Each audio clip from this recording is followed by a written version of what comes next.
Pour terminer, la parole est à Monsieur Philippe Naillet pour le groupe socialiste.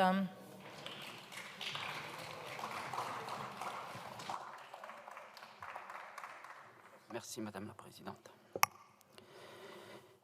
Madame la Présidente, Monsieur le Ministre, Messieurs les rapporteurs, mes chers collègues. L'examen annuel de la mission Outre-mer pour 2024 est l'occasion, au-delà de l'analyse des moyens de la mission et de ce que vous appelez, Monsieur le Ministre, une progression significative du budget Outre-mer, de rappeler que nous faisons face à des défis, à des enjeux qui dépassent de loin ceux auxquels sont confrontés les populations et nos collègues de l'Hexagone. Chez nous, l'accès à l'eau, l'accès à un logement digne, à un emploi, sans oublier la cherté de la vie, le prix du billet d'avion, la qualité des soins, l'accès aux soins, les conséquences du réchauffement climatique sont des injustices, sont des inégalités auxquelles nos populations sont toujours confrontées de façon de plus en plus aiguë en 2023. À La Réunion, comme sur les autres territoires ultramarins, les profiteurs du système, Monsieur le Ministre, continuent à s'enrichir pendant que la population subit les crises.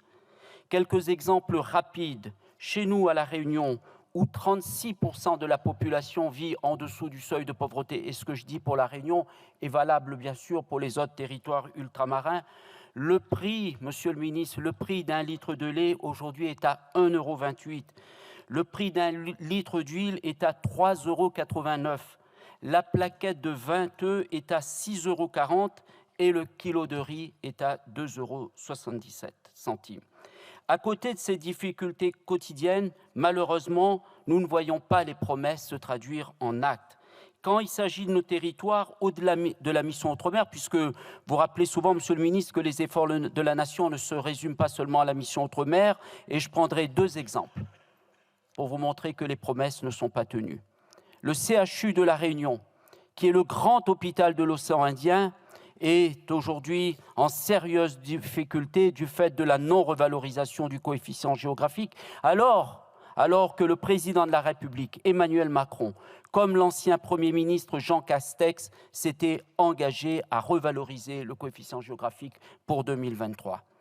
Alors que la souveraineté alimentaire, la production locale sont des enjeux immédiats par rapport aux difficultés d'approvisionnement pour nos territoires, par rapport à la transformation, par rapport à l'inflation, par rapport à la transition écologique. Monsieur le ministre, je vous interroge, où est l'abondement du régime spécifique d'approvisionnement pour les producteurs locaux? Où est le rapport sur le fret dont la loi prévoyait sa transmission au Parlement en juillet 2023 au plus tard? Où en est le dispositif de 10 millions d'euros pour compenser la hausse des coûts de l'énergie pour les entreprises? L'exercice étant limité à 5 minutes, j'évoquerai avec vous brièvement les aides aux entreprises et la ligne budgétaire unique, qui sont deux postes importants de cette mission. Ainsi augmentée de 50 millions d'euros, la ligne budgétaire unique ne suffira pas, ça a été rappelé par d'autres, c'est une augmentation modeste d'un point de vue tendanciel. Ce qu'il faut aujourd'hui, c'est que l'État, avec ses propres services, l'État doit être le pilote pour déclencher un plan d'urgence logement, travailler avec les bailleurs sociaux, les établissements publics fonciers, les collectivités. Il y a urgence à relancer le logement qui est aujourd'hui une bombe à retardement sur nos territoires. Si je ne prends que l'exemple de La Réunion, en 2020, 3200 logements sociaux ou logements aidés livrés. En 2022, à peine 1200 logements sociaux aidés livrés. Il faut soutenir, Monsieur le Ministre, également nos TPE-PME. Je pourrais à ce titre citer le dispositif de stratégie de bon achat qui est à réinventer rapidement afin de privilégier nos petites entreprises, nos emplois locaux plutôt que les grands groupes. Vous annoncez, Monsieur le Ministre, une augmentation de 400 millions d'euros pour les prochains contrats de convergence et de transformation. Où se situe la plus-value par rapport aux anciens contrats de plan État-région, surtout quand ces contrats sont prolongés d'une année à 2 années supplémentaires? Leur lissage a permis une économie. Reconnaissez que la ficelle est grosse. Avec cette mission Outre-mer, malgré une augmentation effectivement des crédits de paiement, des autorisations d'engagement, le chemin de l'égalité réelle est bien loin. Mes chers collègues, les députés socialistes ont déposé un certain nombre d'amendements que nous considérons prioritaires pour nos territoires sur cette mission comme sur les autres, puisque cette mission n'a pas vocation à être le réceptacle de tous les problèmes quotidiens ou les enjeux de nos compatriotes ultramarins. Aussi, pour cette mission août 2024, Outre-mer, nous réservons bien sûr notre vote au regard du sort de nos amendements, en espérant, Monsieur le ministre, que vous saurez nous écouter et porter notre parole d'ici le vote final dans 1 mois et demi.